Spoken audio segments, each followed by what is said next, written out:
انا لسه قدامي 5 6 سنين ممكن ادي منتخب مصر فيه. اخر حاجه خلاص عشان ما اطولش عليك، الفتره اللي فاتت دي برضه اتقال كلام كتير قوي على لسان ميدو على مستحقاته الماديه الفتره اللي ما لعبتهاش، يمكن فتره كانت طويله، فوضعها ايه عشان بيطلع حد يقول ميدو واقف، يعني وضعها ايه برضه؟ لا وضعها ان انا راجل عندي ماضي عقد مع نادي الزمالك، يعني وانا اتضريت كتير جدا الفتره اللي فاتت، ضريت ادبيا ومعنويا ونفسيا، ومش معنى كده ان انا اتضرر ماديا كمان. بقولها صراحه انا مش هسيب ولا مليم في ال6 شهور دول، ولا مليم. ولو اي حد في نادي الزمالك واهم ان انا هسيب مليم فهو عايش في وندرلاند. ايه ده؟ شكرا جزيلا. يعني ايه وندرلاند؟ احتفظ بالتسجيل.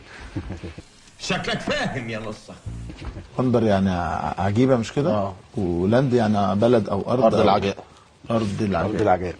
ده انجليزي ليه يا مرسي؟ طيب انا نو كومنت.